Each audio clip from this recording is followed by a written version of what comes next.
Don't say gay. That is the buzzword of this week.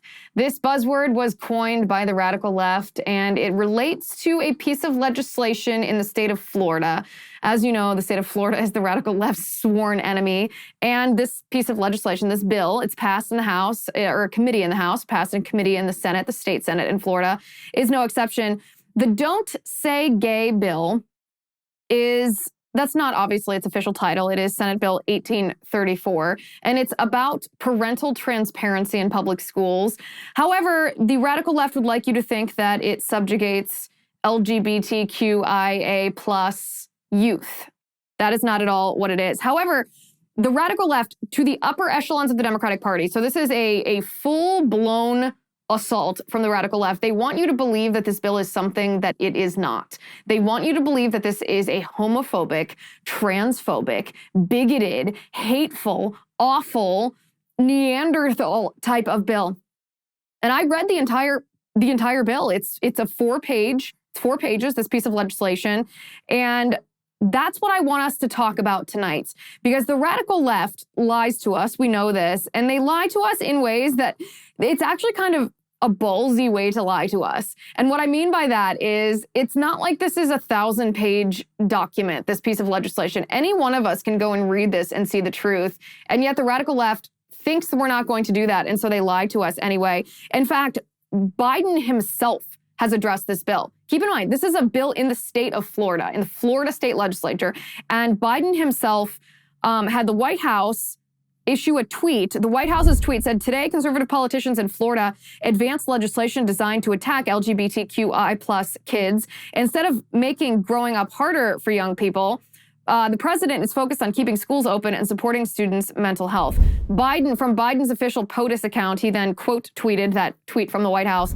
And he said, quote, I want every member of the LGBTQI plus community, especially the kids who will be impacted by this hateful bill, to know that you are loved and accepted just as you are. I have your back, and my administration will continue to fight for the protections and safety you deserve. So already you can see that the narrative coming from the left is leading you to believe that this bill in some way targets kids, that this law in some way impacts kids, that this is about LGBTQI plus youth. That's the first lie. This is an absolute lie. Yet Jen Psaki, the press secretary, builds on Biden's response, builds on Biden's lies. Listen to what she says. Take a look. It's cruel. It's harmful. And it is certainly something that is not helping young people who are members of the LGBTQI plus community, who are already vulnerable, already being bullied. I think the president felt it was important to speak out. But in terms of specific actions, we're going to continue to voice our strong views on this. It's significant the president did that. And if there's any additional steps, I'll let you know. Now, this is also very interesting to note that the press secretary and really the Biden administration at large, Democratic pundits on CNN, MSNBC, in the New York Times, on, all of the liberal corporate media apparatus here, they are portraying this issue as not only harmful to gay youth, to LGBTQ youth, but also as if it is the role of the public school, meaning the public school is a government-run institution, right? It's a government-run school. That it's the role of public schools to be a social apparatus, that it's not just an academic institution, that kids don't just go there to learn reading, writing, and arithmetic, that they go there for healthcare. They go there for mental health care. They go there for social and cultural indoctrination. And so that it's a very interesting tip of the hand from the left, because they're telling us what they think the role of public schools are. They think the role of public schools is to be involved as essentially a third parent in the parenting team here, a third parent in the child's overall well-being and care, including morals and religion and healthcare here, which is a very frightening thing. It's a very frightening thing. I said at the beginning of this year, I think one of the agenda items of the radical left that they're really going to focus on in 2022 is the erosion of parental rights. They're really going to try to put the state on a higher rung of the ladder than parents. They're really going to try to revert the actual moral, natural hierarchy where parents have dominion over their kids. They're going to try to make children as the property of the state, and that parents just basically get to administer how the state wants them to parent these children. And this is an example of that. Psaki is tipping their hands here. And then we have Buttigieg, of course. Buttigieg is the Secretary of Transportation, although you wouldn't know this given how invisible Buttigieg has been during the supply chain crisis, even though he is the Transportation Secretary. But Buttigieg actually claims that this bill is not just hateful, he claims that this bill is dangerous to gay youth. Take a listen to this. I do want to ask you about Florida's Don't Say Gay bill. Your husband, Chasten, is speaking out against the legislation. He says in particular that it could lead to more suicides among LGBTQ youth. President Biden has slammed the bill as well. In your view, is this dangerous legislation? Absolutely. Yeah. And the reason is that it tells youth who are different or whose families are different that there's something wrong with them out of the gate. And I do think that contributes to the shocking levels of suicidal thoughts and suicide attempts among LGBTQ youth. Chasten, my husband, pointed out that, if our kids someday, some Monday morning come into class and kids are sitting around, the teacher's got the morning circle talking about how everybody's weekends went, and one of them says, I had the best weekend with my dad's. Is a teacher supposed to say, no, we don't talk about that here? Yeah. If it's at any age where it's appropriate to talk about, a kid's mom and dad, then it should be appropriate to talk about a kid's mom or dad, or whatever family structures we live with. That's part of what it means to be pro-family, is to be pro-every family. So Buttigieg is, in my opinion, one of the most dangerous politicians on the left right now, not because he's in a particularly influential role as Secretary of Transportation, but because of this very, I'm not sure what the right word is here, but this very slimy tactic, this very dishonest tactic, this very, well, it's false. It's simply false, but it's weaponizing. He weaponizes religion to try to twist the actual meaning of scripture in the Bible and the sexual ethics that are found in the Bible, and to turn that by a misinterpretation into supporting his own agenda. And he actually admits this. A couple years ago, he said, what the left needs to stop doing is they need to stop removing religion from their arguments. They need to stop saying that we should separate religion and state. Buttigieg posits that what the left should be doing is they should be making the religious argument for a progressive leftist agenda. Now, to do this, of course, there is no biblical argument for socialism, for example. There is no biblical argument for gay marriage, for example. You would have to twist scripture. You would have to misinterpret it deliberately. And that's a very dangerous thing because a lot of people are vulnerable to scriptural interpretations. I mean, look at how prevalent the prosperity gospel has become the last couple of years. That's a misinterpretation of the Bible, and it's heresy, actually. It's unbiblical. It's the opposite of what the Bible teaches about wealth and about charity. And yet look at how vulnerable people have been to jumping on board with that because it feeds our materialism. It feeds maybe our more base desires. Well, that's the same with what Buttigieg is offering here. He's offering this idea that the left should not pretend to step away from religion and just leave religion to the right, that the left should embrace religion but misinterpret it, that the left should use scriptural phrases that are interpreted incorrectly as a justification of what they're doing. And so that's what he does when he says, quote, that's part of what it means to be pro-family. It means being pro-every family. So he's taking this phrase, which conservatives, of course, have been the ones defending the family, defending marriage between one man and one woman, defending, and I, by the way, have more to say on that in a couple minutes, but defending the idea of gender roles, that it's not sexist for the woman to stay home. It's not her not living up to her potential. It's not, women are not measured just by the amount that's in their paycheck. They don't have to go in the labor force. It's a very incredibly powerful thing for a woman to stay home with her children, to raise her children,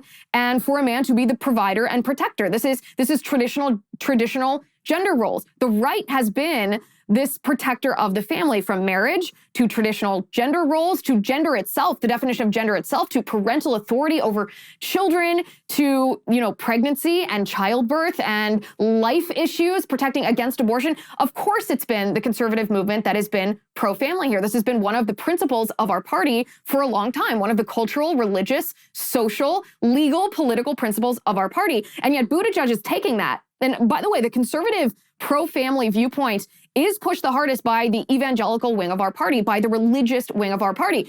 That doesn't mean that there aren't secular arguments in favor of being pro-family, but the conservative wing, the evangelical wing of the conservative movement and the Republican Party have been the strongest, I should say, the strongest vocally pushing the pro-family narrative. So what Buttigieg is doing is he's taking this religious argument that the right uses and he's deliberately twisting it. He's deliberately saying, well, that's part of what it means to be pro-family. It means to be pro-every family. Now, the fallacy here is that Buttigieg is redefining family. The way that you and I understand family is we understand family, especially a nuclear family, to be one man married to one woman and their children. Well, what Buttigieg is doing is he's redefining any unit or any contract to be redefined as family. And he's saying in order to be pro-family, you have to support any contract between consenting adults, even if it involves sexuality that is contrary to the biblical sexual ethic. He's saying in order to be pro-family, you have to support and celebrate anybody's lifestyle, any consenting adult's sexual lifestyle choices. And this, of course, is false. It's the same kind of false narrative as when liberals say in order to be pro-life, you also have to be pro-big government so that you can have this cradle-to-grave welfare state because that's taking care of lives after they're out of the womb. And of course, that also is a logical fallacy because you can certainly be anti-abortion, pro-life, and you can be small government, limited government, individual freedom, and support personal charity to help lives outside of the womb be successful and prosperous and loved, et cetera, et cetera. But this is, as you can see, this theme or this narrative that the left is putting out about this quote unquote, don't say gay bill, this Senate Bill 1834. And we haven't even gotten to what is actually in this bill, what this bill actually is. But we see how the left is trying to define the narrative about this bill. They're saying that it is about children, that it turns children into criminals if they're gay. It will cause them mental health issues. It will lead to more suicides. That, you have to be, if you don't want to be a bigot, you have to support gay marriage. You have to support families of two dads and two moms. You have to define those contracts, those lifestyle choices as a family. Otherwise, as Buttigieg says, the teacher will tell the student that they aren't allowed to talk about their two dads. And so let me just be very clear. Let's be very, very clear. That is a lie. Senate Bill 1834 does no such thing. I'm Liz Wheeler. This is The Liz Wheeler Show.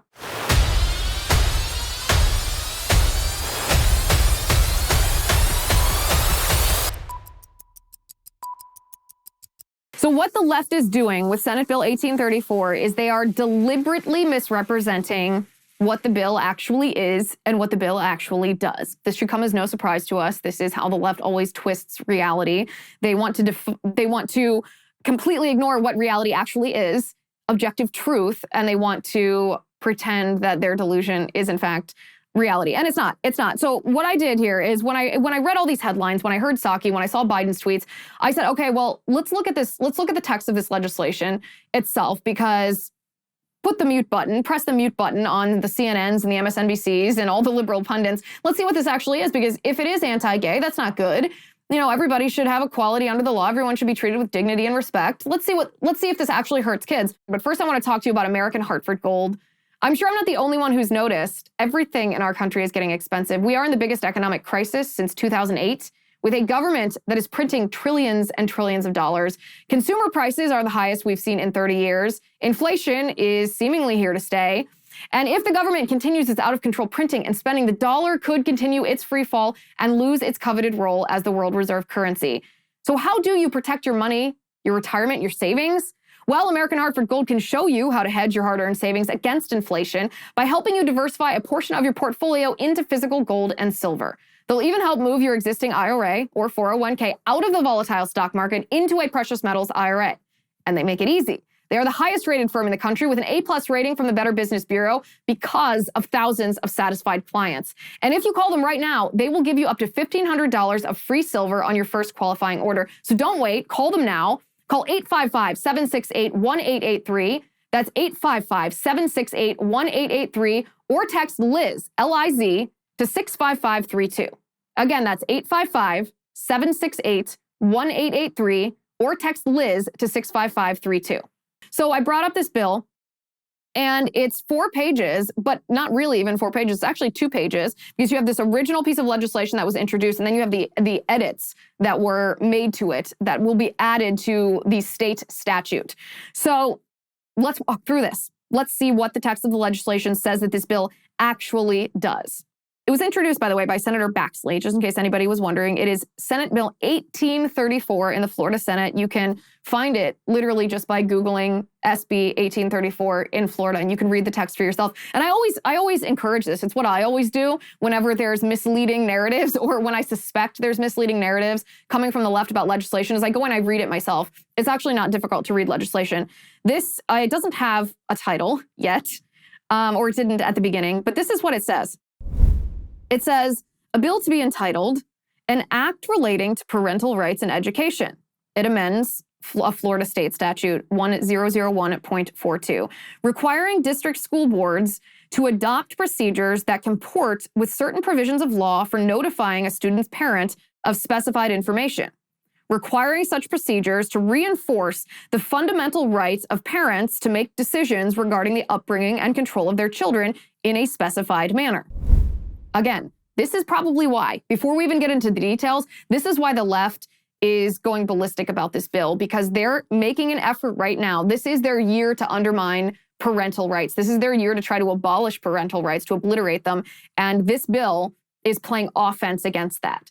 Now, we've talked before, I've talked before about the difference between conservatives just playing defense, just being the party of no, even successfully fighting back against moves or attacks, assaults on our freedom by the radical left. But there's a difference between playing defense versus playing offense. When you are a step ahead of the left and you actually say, I'm not just going to ban critical race theory, I'm going to mandate, or I'm going to pass a law that requires public schools to teach anti-communist principles, to actually educate children about the history of communism. That's playing offense. Defense is banning critical race theory, and that's great. We should do that. But we should also play offense and mandate that students be taught the reality of communism. That, of course, is a real example. It's not hypothetical. That happened also in the state of Florida. That's what this bill does, and that's why the left is going ballistic here, because they don't want parents to have a codified right, meaning they don't want parental rights, inherent parental rights protected under law.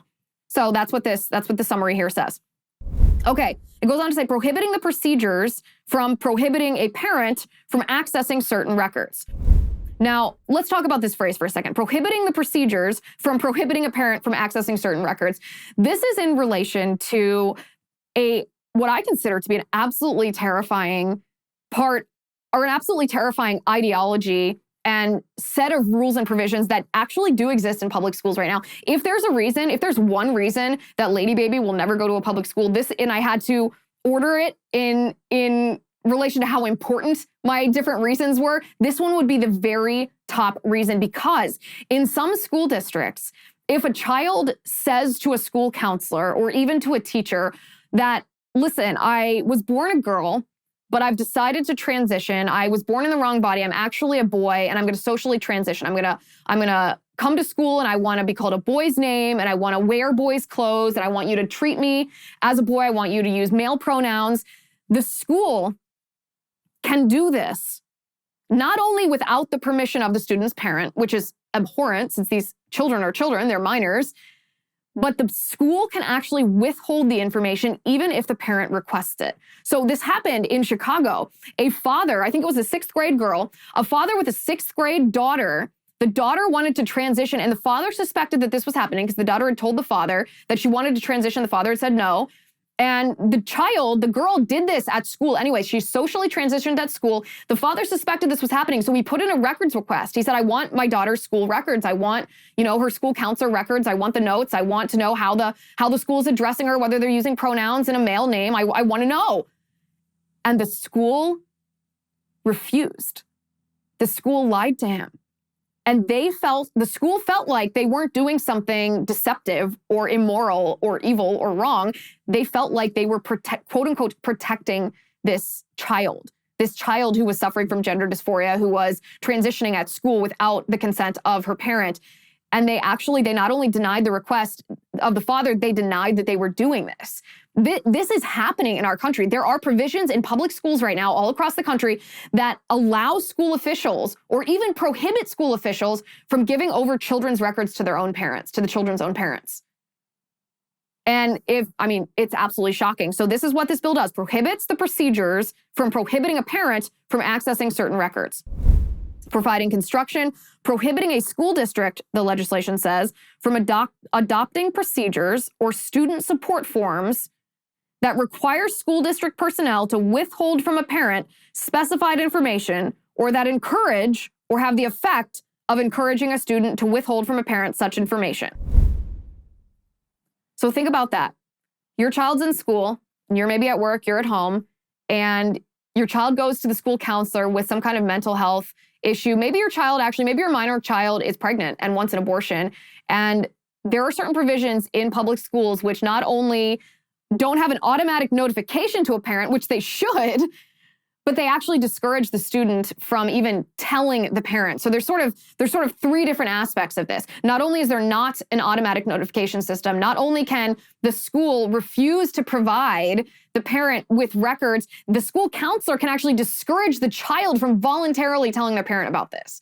So as you can see, this is a deliberate wedge that the government, through the public school system, is trying to drive between parents and their children in cases of really serious physical and mental health issues that a child, again, these are minors, might be experiencing. So what is this? What is this Don't Say Gay bill actually do? What does it actually contain? It contains provisions that allow the parent to exercise their parental right, to have access to information about their minor child, especially when the child is going through a mental or physical health issue. And it just prohibits school officials from driving that wedge, from refusing to allow parents to exercise their parental rights. So it goes on to say, prohibiting school district personnel from discouraging or prohibiting parental notification and involvement in critical decisions affecting a student's mental, emotional, or physical well-being, prohibiting a school district from encouraging classroom discussion about sexual orientation or gender identity in primary grade levels or in a specified manner. So this is the sentence, or the phrase, I should say. This is the phrase within this piece of legislation that has garnered the name from the left, the Don't Say Gay name. And as you can see, it does no such thing. This is not targeted at children. This is not targeted at students. This is targeted at the school district. We'll read it again. Prohibiting a school district from encouraging classroom discussion about sexual orientation or gender identity in primary grade levels or in a specified manner. So if we parse the legalese here, what this means is a school district cannot facilitate a conversation specifically about sexual orientation or gender identity in a classroom setting. This does not mean a student cannot come to the teacher and say, hey, I have two dads. This does not mean that a student cannot tell another student, I identify as LGBTQ. This is not targeting these students whatsoever. A student can never, under the provision of this legislation, a student can never be penalized for any of this. This is about a school district giving explicit encouragement for a classroom discussion about these topics. So there it is. You can see for yourself that the left is telling abject lies about this. And again, there's also another important phrase in here that the radical left is ignoring, and that is the phrase in primary grade levels. So what are primary grade levels? Preschool, kindergarten, first grade, second grade, third grade, fourth grade, fifth grade, sixth grade, seventh grade, and eighth grade. So up until you're 13 years old? So 3-year-olds to 13-year-olds, when they're in school, the school district is prohibiting from encouraging a classroom discussion about sexual orientation or gender identity. And this actually speaks, by the way, to the larger agenda from the radical left when it comes to the sexualization of our children here. Because preschoolers, kindergartners, first graders through eighth graders are prepubescent children. Yes, I understand that some people are going to push back and say, well, I got my period at 13. Well, great. Okay. Well, at the very end of that, you are entering puberty. These are prepubescent children. These are not sexual beings. The radical left is trying to turn children into sexual beings, but these children are children. They shouldn't be considering sexual attraction to another person. And naturally, biologically, they don't consider sexual attraction to another person. I mean, grade school boys are the ones that are saying, ooh, girls are icky, and dropping worms down their shirts. Little girls are not thinking about boys in the way that high school girls think about boys. No, these are children. So no, it is not appropriate for the public school, on behalf of the government, the public school being an agent of the government, to facilitate classroom discussions about sexual orientation and gender identity. Of course it's inappropriate, but the radical left, again, they don't want you to think of this as what it is. The reality of the situation is third graders shouldn't be learning about gender identity. In California, by the way, there was a gender studies curriculum that was introduced by the state that would tell kindergartners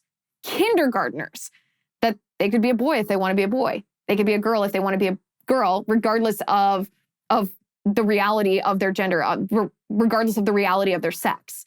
So this is not a hypothetical question. This is not about students with gay parents coming to school and feeling ashamed talking about their family structure. This is not about LGBTQ youth having depression and suicide, because of course we should take care of children with mental health issues, including depression or suicidal ideation. Of course we should.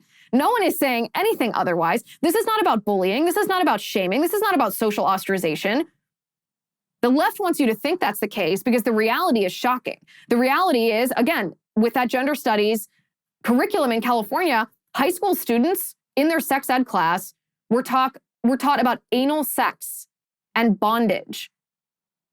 And the state actually defended that when parents were like, hey, wait a second, I don't want my 14-year-old boy to be taught in school about anal sex and bondage. The state curriculum committee in California defended that and said, well, this is a civil rights issue. It's a civil rights issue to talk about transgenderism from K to 12.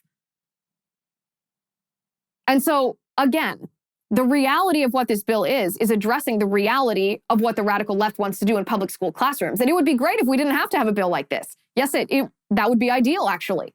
But the radical left has necessitated a bill like this. They've made it necessary to protect children against their agenda. But let's finish reading the legislation here. It says it also authorizes a parent to bring an action against a school district to obtain a judgment that a school district procedure or practice violates certain provisions of law, providing for the additional award of injunctive relief damages and reasonable attorney fees and court costs to certain parents. So essentially it allows parents to sue if they have a reasonable belief that a teacher or a school administrator, school official, school district is violating this law. That's what this bill is. That's what this bill is. So then, again, I said this was 4 pages total. That's the first 2 pages. The second 2 pages are how it fits into existing law. Some of it's repetitive, but it's worth reading because it actually softens the original language of the bill as it was introduced. This is what it says. Be it enacted by the legislature of the state of Florida, Section 1, Paragraph C is added to subsection 8 of Section 1001.42 Florida statutes to read, in accordance with the rights of parents enumerated in 1002.20 and 1014.04, adopt procedures for notifying a student's parents if there is a change in the student's services or monitoring related to the student's mental, emotional, or physical health or well-being, and the school's ability to provide a safe and supportive learning environment for the student. The procedures must reinforce the fundamental right of parents to make decisions regarding the upbringing and control of their children by requiring school district personnel to encourage a student to discuss issues relating to his or her well-being with his or her parent, or to seek permission to discuss or facilitate discussion of the issue with the parent. Imagine that. Imagine that. I mean, like I said, it would be great if this piece of legislation wasn't necessary, but it's a sad commentary on our culture that we have to have a piece of legislation that says, okay, a teacher should make sure to encourage a student to talk to their parents about their health problems and that they need permission from the parent to facilitate any kind of health care. This is actually just basic common sense. This has been an understood reality for as long as there has been schools, as long as there has been any kind of teacher that facilitates a learning environment for a student, that still the parent has the ultimate authority over the student. That a teacher can be respected, but the parent has dominion over their child. And this is what this bill, again, codifies into law. The procedures, the bill reads, must comply with 1002.22 and may not prohibit a parent from accessing any of his or her minor child's education records created, maintained, or used by the school district. This paragraph does not limit or alter any obligation of school district personnel to report suspected abuse, abandonment, or neglect, as those terms are defined in 39.01. A school district may not adopt procedures or student support forms that require school district personnel to withhold from a parent information about his or her student's mental, emotional, or physical health or well-being, or a change in related services or monitoring, or that encourage or have the effect of encouraging a student to withhold from a parent such information, unless a reasonably prudent person would believe that such disclosure would result in abuse, abandonment, or neglect, as those terms are defined in 39.01. Again, There's even an out. I'm not even sure I'm in favor of an out like that because of how the left has defined abuse. The left has defined abuse as any parent who doesn't facilitate the transition of their minor child, which obviously I don't define. That is not the definition. That's not the reality of abuse. That's not the true definition of abuse. They've hijacked that term, twisted it, and redefined it for their own good here. But this is the bill that they're up in arms about. This is the bill that they say is hateful, will lead to more suicides, hurts LGBTQ youth, won't let students talk about certain topics. None of that is true. None of it's true. And just so you're aware, just so we're all aware, I should say, there has been a spate of public school teachers on TikTok, of all places, who are gender queer themselves, with all the stereotypes here. We're talking gauge earrings, we're talking pink hair, we're talking teachers who are admitting on TikTok that they actively try to facilitate conversations about gender identity. We're talking about teachers who actively try to bring this conversation around. They dress and present themselves in a way in order to solicit questions from their students, in order to give the answers that the teacher wants the students to have about sexual orientation, sexual ethics, sexual activity, and gender identity. Again, this bill is a response to the reality of what the radical left wants in our public school system. We're going to read more of this legislation in just a second, but first I want to talk to you about ExpressVPN. I really value my privacy and my security online. Using the internet without ExpressVPN is like taking a call on a train or a bus, on speakerphone even, for everyone to hear. You don't know who has access to your most private, your most sensitive information, so don't be that person. I know I don't want to be. Here's why I use ExpressVPN. Internet service providers know every single website that you visit, and in the US, they can legally sell that information to ad companies and tech giants who then use your own data to target you. Well, ExpressVPN creates a secure encrypted tunnel between your device and the internet so people can't peep on your online activity. It's very easy. You just fire up the app, you click one button. It works on phones, laptops, even routers. So everyone who shares your Wi-Fi can be protected. No wonder, of course, it's rated #1 by Business Insider and The Verge. So I use ExpressVPN to keep my family safe online. Secure your online activity today. Use my URL, expressvpn.com/Liz, to get an extra 3 months of ExpressVPN free. That's expressvpn.com/Liz for 3 months free of this service. expressvpn.com/Liz. And then here's where we get to the meat of this bill again, not just the parental notification system, which is incredibly important, by the way, but the part that the left is trying to hijack and portray to be something it's not. Here's what it says. A school district may not encourage classroom discussion about sexual orientation or gender identity in primary grade levels or in a manner that is not age appropriate or developmentally appropriate for students. Now, the left is arguing that those are incredibly vague terms. I think they're incredibly important terms because of what I mentioned before, because the left is actively trying to turn children into sexual beings, and children are not sexual beings. They don't have the mental and obviously physical, the emotional, the psychological capacity to be sexual beings. They are children. They are minors. Their brains are not fully developed. Obviously, their bodies are not fully developed either. And so, yes, they should be protected from information that they do not have the capacity to mentally handle, to psychologically handle, to emotionally handle at the time of their age, at the time of their development. It's an entirely appropriate part of this statute. It goes on to say a parent of a student may bring action against a school district to obtain the judgment. That part's the same for the rest of the bill. So we hear what the left tells us that this bill is. Don't say gay. This will hurt LGBTQ youth. They won't be able to talk about their structure, their parental structure in the classroom. This is bigoted. This is dangerous. This will cause more suicides. So that's all false. As you can see, the people who are directed in this statute to behave in a certain way are school officials, school administrators, the school district. It is the school district that is required to follow the provisions in this bill.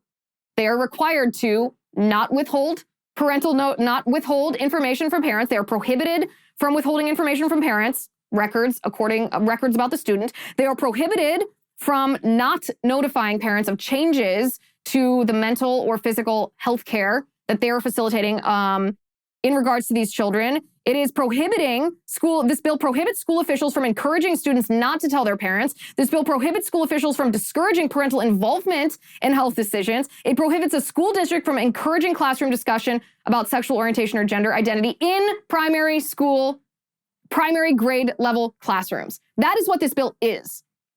That is the what is it-ness of this bill. Why is this bill necessary?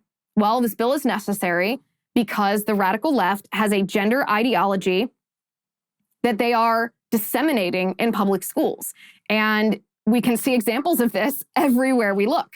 We can see it in cases where parents have requested information about their children and the school has stonewalled them, where children have transitioned in school and the school has refused to notify the parents about this. We have seen public school teachers on TikTok admit this. We have seen movements like the Black Lives Matter movement who have stated as part of their agenda on their website that they want to abolish the nuclear family structure. We have seen the Black Lives Matter movement's ideology, their actual curriculum, turned into a curriculum that is taught in public school classrooms. We've seen this in California. They introduced a curriculum in California that was exactly this, teaching little children radical gender ideology, teaching kindergartners that they can be transgender if they want, teaching children who are a little bit older, teenagers, about really perverse sexual behavior. We've seen pornographic books introduced in school districts and liberals throwing a fit when parents don't want their children to have access to pornographic books.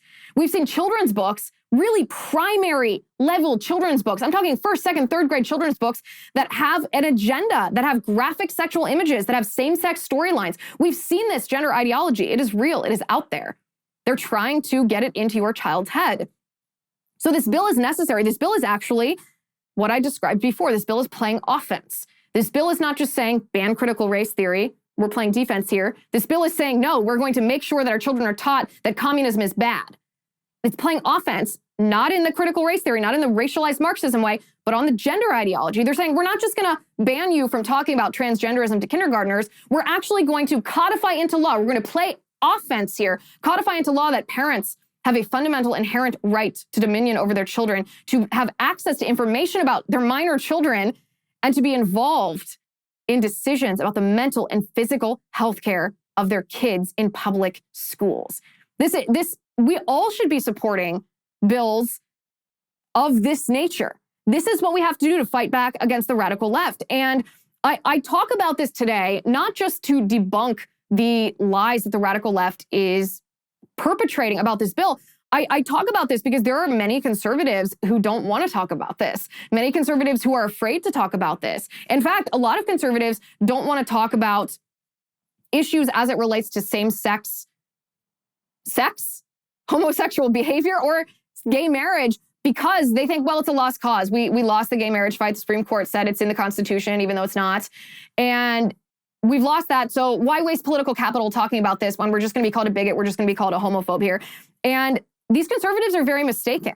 They're mistaken because it is true. The conservative movement and the Republican Party was defeated on the gay marriage issue. And the reason that they were defeated is because they allowed the radical left to hijack the narrative. They allowed the radical left to paint every conservative and every Christian, every Jew, every Muslim who holds traditional sexual ethics as according to the Bible, that marriage is between one man and one woman and sex belongs within the union of that marriage between one man and one woman, that extramarital sex or premarital sex or homosexual sex violates that marital union.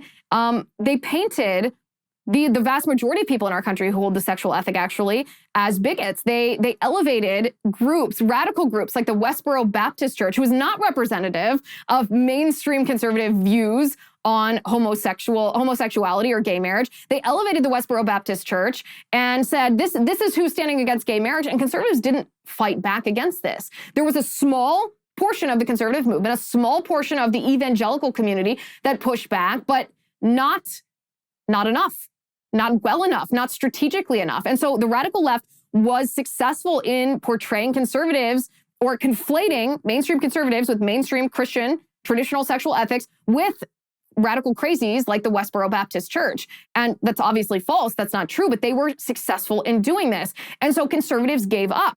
Well, we can't do that. Again, we can't do that when it comes to radical gender theory in public schools. If we just say, well, we lost that fight once, I don't know how we ever go back now, then soon our children are going to believe that radical gender theory is reality. They're going to believe that there are more than two genders. They're going to believe that they can be a boy if they want to be a boy and a girl if they want to be a girl, even when they're not, even when they were born a girl and born a boy. This is the fight of our lifetime. This is the fight of our lifetime, and the Democrats know this. The Democrats know this, which is why when there's a bill in the Florida state legislature, you have the president of the United States, a Democrat, obviously, Joe Biden, obviously speaking out on this. You have the press secretary speaking out on this. You have the Secretary of Transportation speaking out on this. This isn't just a pundit war. This is the upper echelons of the Democratic Party here. And we obviously, again, wouldn't need this if the left weren't crazy, but the left is crazy. And so we do need this. And I would just say this. Conservatives across the board, you're not a bigot for speaking out against this. Of course you're not. You want equality under the law for everyone, regardless of their sexual orientation. You want to treat everyone with dignity and respect as a child of God, because that's what we're called to do as Christians. That means you are not a bigot. That means you are not a bigot. But standing up for traditional Christian sexual ethics and traditional marriage does not mean that you are harming LGBTQ people. It does not mean that you are harming others who do not agree with you. And by the way, this is not just happening in public schools. A piece of legislation might address what's happening in public schools, but there's also an assault on our children, an effort to indoctrinate them happening in private schools right now. Paul Rossi, over at Legal Insurrection, announced a new project that he is spearheading. It's essentially a series of exposés, and it exposes the gender ideology that's happening in elite private schools across the nation and who is behind this. That it's not just an isolated instance where a progressive-leaning elite private school is, well, teaching radical gender ideology, that there's an organization behind all of this. This organization, according to Paul Rossi, is called the National Association of Independent Schools. It's abbreviated NAIS. And this is what Rossi writes. He says, "You've probably never heard of the National Association of Independent Schools, NAIS, but you need to know about it. NAIS is the driving force behind the radical racial and gender programming that has captured most K-12 private schools, called independent schools, across the country, particularly the elite schools that feed higher education, journalism, politics, and government. I should know," he says, "I used to teach math at one of these places before I became a whistleblower. In this post, I will lay out some background about NAIS, and in coming weeks, I will roll out videos and documents shining a light on NAIS mischief. Read this background below and stay tuned in the coming days and weeks." This is just a tiny excerpt. It's a very long expose, and I encourage everyone. I posted the link to this on my locals, lizwheelershow.com/locals. Anyone, by the way, can access this. You don't have to be a VIP. Just join for free. And you can access this. Read the whole thing. And this is just 3 little excerpts that are critically important. Rossi writes, as previously explained in a major piece last year at the Free Beacon, NAIS dominates all other private school membership associations in power and influence. Through their approval of 25 regional accreditors, the NAIS sets parameters for board decision-making at 1,600 of the top private K-12 schools. A, quote, "commitment to equity and justice is a critical component of their principles of good practice, which are essential to schools' missions. After an audit by NAIS Assessment of Inclusivity and Multiculturalism instrument, which inevitably identifies deficits around DEI, diversity, equity, and inclusion, a network of critical race theory-based DEI consultants approved in the NAIS marketplace are on call to sell back a bevy of fixes to the schools." So what does this tell us? So we have this organization, the NAIS, who sets standards for elite private schools if they are a member, and most of them are a member of this. And the standards that they set require these workshops, require these consultants to come in and teach these private schools about, well, what else? Critical race theory and critical gender theory. And they provide these consultants to these private schools, consultants who are very radically left. That's the first thing. So he goes on to talk about how this organization, NAIS, also determines the political narrative that is being taught in many of these private schools. In fact, Rodney Glasgow, who's the head of school at Sandy Springs Friends School in Maryland, he drew an analogy between parents concerned about curriculum in private schools to violent January 6th insurrectionists. So you see what we're talking about here. And then the third thing that's really important in this first this first piece, this first article, this first part of his expose is this. The actual content changes pushed, meaning in curriculum that your kids are learning in private school, the actual content changes pushed by this nexus of actors include setting up, quote, affinity spaces, library diversity audits, anti-racism, anti-bias training, equity grading, and identity-focused curriculum changes to every academic course, including pushing critical gender theory on children using tools like the gender-bred person and the gender unicorn. Again, go to Legal Insurrection, follow Paul Rossi's expose on how our private schools are also being co-opted. But this, my friends, this is why we need legislation like SB 1834. We have to eradicate this. We can't just play defense. We have to play offense. Because this is a thought experiment. This is a thought experiment that, in fact, I had a debate, a long conversation with my producer earlier about the role of state governments in determining the morality of the state. Because there's a libertarian view, and it's more of the Tea Party view, which I tend towards, by the way, a Tea Party view or a libertarian view that says, listen, it's not the role of the government to get involved in determining the morality of the citizens. The only appropriate intervention of the state is to protect the inherent rights, human rights of individual citizens. So what I do with my moral choices, what I do even with my own body, with my relationships, with whatever it be, it doesn't matter. It's not the government's, they don't have authority over me unless my action infringes on someone else's inherent human right. That's the very libertarian viewpoint on this. It's the Tea Party mindset. And again, I tend on the spectrum of what authority government has to get involved in morality. I tend towards that end versus, the opposite end of the spectrum would be, I guess, a full-blown theocracy. I don't know anybody who's advocating for that. Somewhere in the middle would be the national conservatism strain of conservatism that has grown more. It's manifested more in the last couple of years. And I initially was resistant to this idea because I thought, well, I don't want government to be in charge of morality because as soon as a Republican is in power, they're going to legislate morality in a way that maybe I agree with. But as soon as a Democrat is in that same position of power, they're going to legislate morality that I disagree with. So I'd rather just have government out of it altogether. And as I said, I still find that argument to be very compelling. However, there is a naivete that is involved with thinking that the left is true to their word. And what I mean by that specifically is the left has told us for decades that they just want to make sure that we have a separation of church and state. They just want to make sure that we don't live in a theocracy, that someone else's morals, that they're not forced to follow someone else's morals. So that's the root of their advocacy for tolerance when it comes to LGBTQ issues in particular, right? They want tolerance. They say they don't need you to embrace it. Or initially they told us, you don't have to embrace it. We just want to make sure that they have equal rights. We want you to tolerate other people making different choices. And conservatives in general said, okay, that seems fair. That's not me endorsing morality. We can remove morality from laws. But this is where the naivete plays in, because that's not actually what the left wanted. They didn't just want this separation of law and morality so that each individual can make that moral choice for themselves. No, if you look at their actions, that might have been what their words said initially. Their words have changed, they've morphed since then. But if you look at their actions, the left has actually been legislating morality for decades. Look at the state of California. The state of California is legislating morality. They are legislating that you have to, if you are a pro-life crisis pregnancy center, that you have to advertise free abortions. They are legislating morality in the sense that they say that nurses must use the preferred pronouns of their geriatric patients or face time in jail. They are saying that you cannot use a plastic straw because they've defined all of this as their preferred morality. And they're not just saying, okay, we want to remove morality and we want individuals to make these moral decisions for themselves. No, they are actually legislating their version of morality.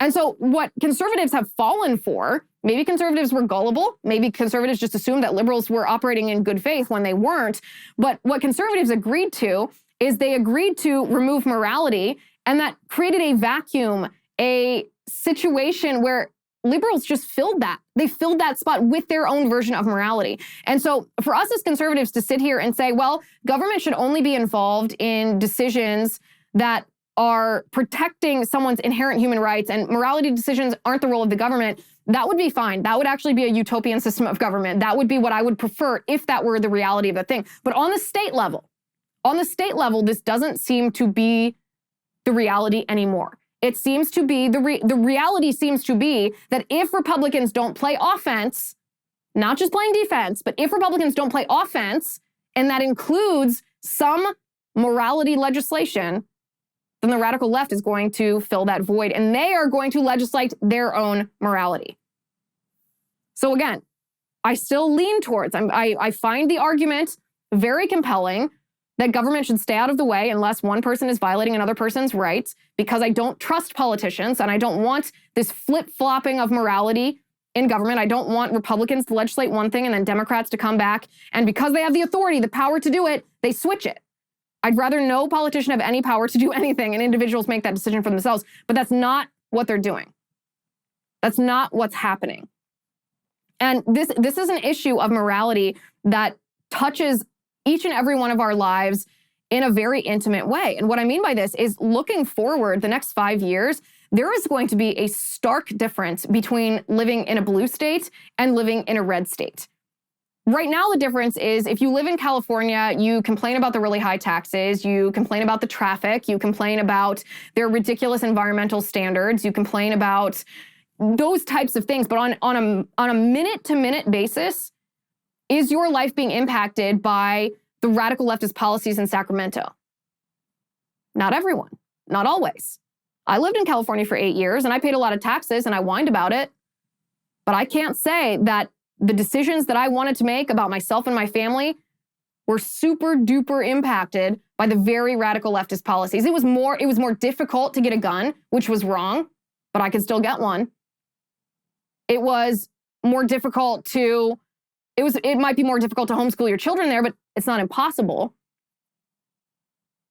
But 5 years down the road, this is not going to be the case. 5 years down the road, if we let the radical left legislate their version of morality, which is amoral, then this is going to intimately impact our day-to-day lives, because it's going to touch our children. It's going to brainwash our children. Our children are going to be indoctrinated with radical gender theory. There were something like 40 million Americans who were eligible to vote who didn't vote in 2020. This is the kind of animating issue that will get these individuals to the voting booth, and they will all be Republican.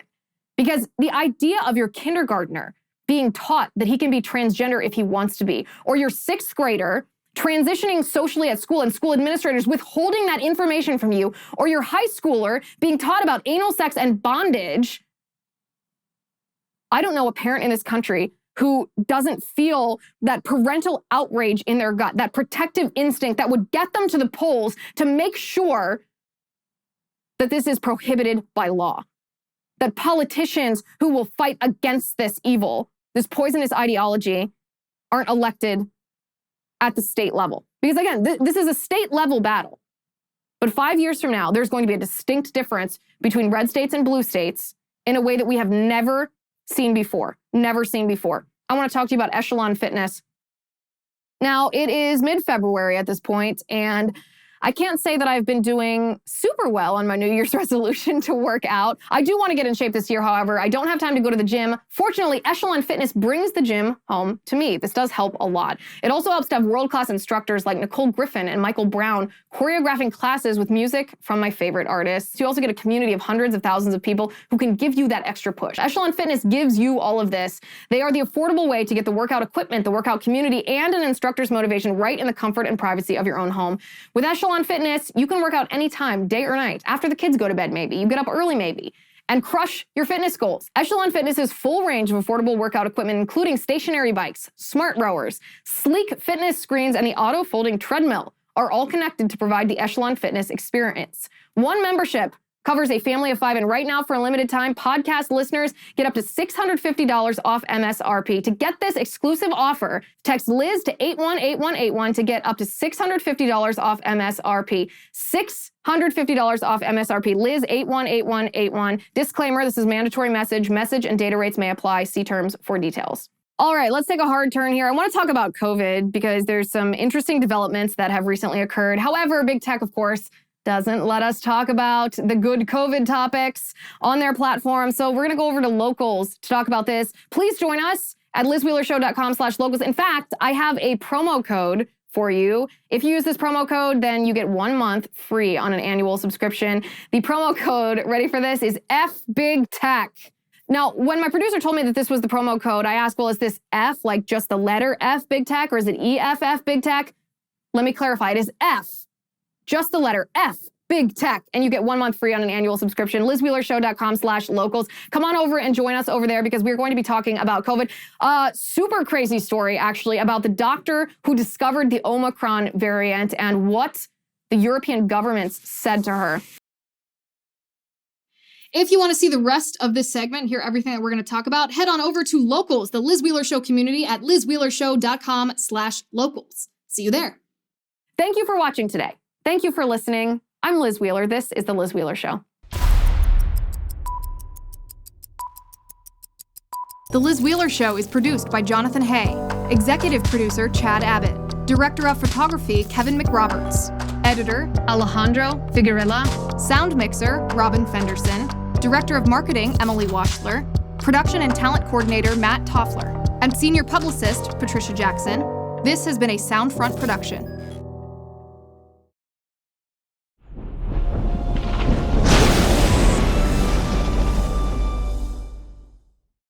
If you haven't already, give this video a thumbs up, hit the subscribe button below, and ring the bell to make sure you never miss a video.